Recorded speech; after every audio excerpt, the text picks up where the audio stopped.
Okay, guys, we're gonna continue with angles. This is the second video of our review for the upcoming test.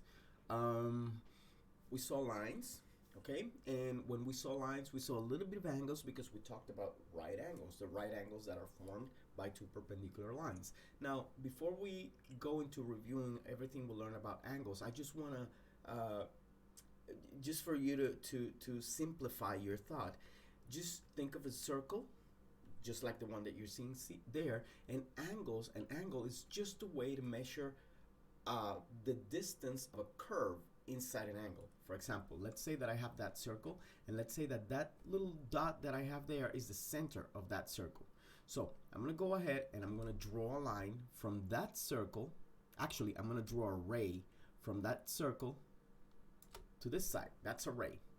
It's a ray because it started on a point on the center, right? So if I want to draw another ray, let's say if I want to draw another ray from the same point, which we call a vertex now because there are two lines meeting there. If I want to do that and I drew ray B and I had ray A, these two rays now, they meet at the same point, so that point is now called a vertex, and they have a distance between one another. You can see that distance here, or you can see that distance in this arc formed here. So how do we measure that distance? We measure it using degrees. We measure it using angles, and the angles are measured in degrees. Okay, it's like, think of a clock, and the two hands of a clock, they start separating from each other, then they meet. So it's the same thing with angles. Okay, as one ray separates from the other, they form an arc here, un arco, and between those two lines there's a distance. That's why we use angles for, to measure that distance. And we'll learn four main types of angles. Any angle, let me quickly do a two perpendicular lines here. I'm gonna do I'm gonna do a dude. Okay, perpendicular vertical line there, and a horizontal line here. Okay, so any angle formed by two rays, any angle formed by two rays that are less than 90 degrees, this angle, this angle, this angle, we know that this angle is 90 degree, we know that this is 90 degree. So any angle formed here which is less than 90 degree, it's called an acute angle. Acute angle. They go from 1 degree to 89 degrees because it's less than 90. It has to be less than 90. Now, any angle, remember, we're starting with this ray, ray A. We're starting with this ray. Any angle that measures more than 90 degrees, all of these angles are obtuse angles. And they go from 91 degrees to 179 degrees. It has to start at 79 degrees because the angle that measures 180 degrees, it has a specific name. If I have line A this way and I have line B this way, perfectly flat to each other, this angle here, it's called a straight angle. Straight angle. And it measures 180 degrees. Okay? And the other one is the right angle, which is, we already saw, 90 degrees, right angle. So, to be able to succeed in the questions about protractors, in the questions about angles, this is what you have to review, and this is all in Canvas. We spend the whole week working with angles. It's just that sometimes we know, if I tell you right now, do an acute angle with your hands, all of you might be able to do this or do this or do this. But if I tell you what is the value of an acute angle, you say, I don't know. Well, think about it. They go from 1 degree up to 89 degrees. It cannot be 90 because 90 is already a right angle. So the value of an acute angle goes from 1 degree to 89 degrees. Any angle that you find on a question or on a test that measures, from 1 to 79 to 89, you say, oh, that's an acute angle, even if you can't see it, even if they don't show it to you. If they tell you, you have an angle that measures 55 degrees, what kind of angle it is? Well, you say 55 is less than 90, so that must be an acute angle. So we have to remember the range. We have to remember this. The same thing for an obtuse angle. We have to remember that an obtuse angle goes from 91, and remember, those angles that measure 91, 92, 95, they look like right angles, but they're not. If they measure more than 91 degrees, up to 179 degrees, that's an obtuse angle. And we talked about two ways that you can actually figure out if an angle that looks like a right angle is a right angle.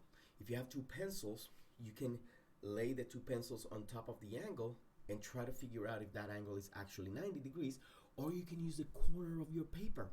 Remember that every typewriter paper, every test paper that you have on hand, any paper at all, if it's not torn or ripped, it's going to have an exact 90 degree angle on a corner. So if you're looking at an angle and you don't know whether it's a right angle or is an obtuse angle a little bit more than a right, or an acute angle a little bit less than a right angle, you can use the corner of your paper to check that angle. Okay, just line one of the rays with one of the sides of the paper and try to see if the other one lines up as well. If they both line up, then that's a right angle. Okay, so what kind of questions are you going to get with this type of knowledge of angles? Well, I can tell you, for example, I can give you an angle. This is the simplest question that you can get. I can say angle 1 is 75 degrees. Angle 2 is 101 degree, and angle 3 is 90 degrees. Name the type of angle that you have there. Again, you say 75 degree. Okay, 75 is less than 90, and it's between 1 and 89. So this must be an acute angle because it's less than 90. But look at this one, 101. That's very close to 90, but it's more than 90. And I know that any angle more than 90 and less than 179 degrees, it's an obtuse angle. Oh, so this is an obtuse angle. And this one is easy to identify because I know that only the right angles measure 90 degrees. So this might be one of the easiest questions that you can get on angles. Okay. Another question that you might get on angles. Let me check something very quickly here.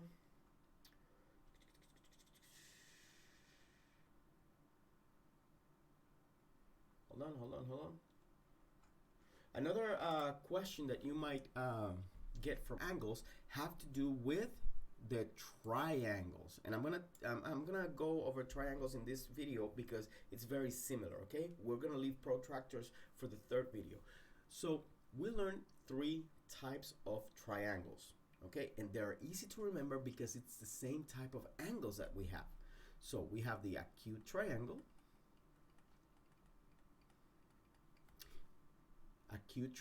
acute angle. Oh, okay, they must have something to do with each other. We'll learn obtuse triangle, and we'll learn oh my god, acute, obtuse, sorry, and right triangle. So as you can see, they all bear the name of one of the angles that we already know. We know what an acute angle is. We know what an obtuse angle is. We know what a right angle is. All we need to know now is the rules. When do I have an acute triangle? The only way that you can have an acute triangle is if all of the angles that you see on that triangle are acute or less than 90, between 1 degree and 89 degrees. So if you look at this first triangle that I drew here, you say, well, that angle looks less than a 90-degree angle, so that's an acute angle. This is an acute angle, and this is another acute angle. Ooh, this has 3 acute angles. This is an acute triangle.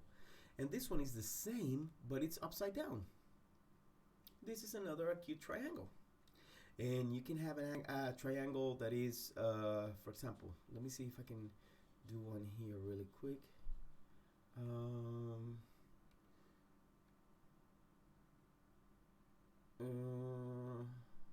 Nope, it's not a triangle, sorry. Just whenever you have to identify an acute triangle, all the angles have to be less than 90 degrees. Okay, all three have to be less than 90 degrees. And I remember that I gave you a challenge, and some of you were able to figure it out, some of you were not, where I didn't show you the triangle, but I said, hey, you have an acute triangle. I said you have a triangle, and we all know that the triangle has how many angles? 3. That's why it's called triangle. Tres, triangle. Every triangle has 3 angles. And I said the first angle of that triangle is 72 degrees. The second angle of that triangle is 102. And the third angle is 89 degrees. What kind of triangle that is? Well, if you really think about it, I'm showing you the triangle. It's just that I'm not showing you the shape of the triangle. I'm telling you the angles, and that's all you need to figure out if that's an acute triangle. You can tell me, Mr. S, I know that this is an acute angle because it's less than 90, and I know that this is an acute angle because it's less than 90. However, this 102, that is not an acute angle, and I know that every acute triangle needs 3 acute angles, so this is not an acute triangle. Okay, so don't let yourselves be tricked if I don't give you the shape or the figure or the drawing of a triangle and I describe the angles that it has. It's the same thing because you have all that knowledge about angles. The obtuse triangle is going to be any triangle that has at least one obtuse angle. So it doesn't have to be like the acute triangle. The acute triangle needed all angles to be acute. The obtuse triangle just needs one. As long as you have just one obtuse angle, then that's going to be an obtuse triangle. Okay? Again, be very careful. Be very careful when I give you a shape of a triangle or a figure, a drawing of a triangle. Some angles might look right, but they're actually acute. Or they're actually obtuse. So be very careful. Use the corner of the paper, use the two pencils, and it doesn't matter if you say, but Mr. S, this is acute, this is an acute angle, and this is an acute angle. I know, but do you see an obtuse angle there? Yes, then that's an obtuse triangle. Okay? It's the same as this example that I gave you before. You found one acute angle in 72, one acute angle in 89, but then you have an obtuse angle here. So your responsibility is to tell me, Mr. S, that's an obtuse triangle, because to be an acute triangle, you need all 3 angles acute, and that one has at least one obtuse angle. And finally, guys, the right triangle is the easiest one to identify. These lines are not going to form an exact right angle because I'm doing them by hand, but if you have a triangle that has a right angle, then that's a right triangle. And remember, I can show it to you like that, or I can show it to you like this, and I can show it to you without this symbol. Okay, so your responsibility, if you see a triangle that you think might have a right angle, your responsibility is to check carefully if that angle is right. You can use the corner of the paper, you can use the two pencils, okay? And that's it. Those are the three types of triangles and the two types of questions that you're gonna get with angles, okay? As long as you know the intervals, acute from 1 to 89, obtuse from 91 to 179, right 90-degree angles, and straight 100 degrees. As long as you know that, you're good to go with these questions, and you should this shouldn't be new information to you because we've been dealing with this the whole week. And if you still don't remember, go back to Canvas, watch the videos, watch the practice, okay? And you are going to be able to figure all things out. The third video is going to be protractors, okay? And that's a big one. So come back for the third video where we're going to see protractors. After the third video, I think we're going to do 2 more videos. One on in and out boxes and rules. I know that you guys mastered that, but that was a while ago. And the other one is going to be on, I can't remember. Just come back. I'll see you in the next one.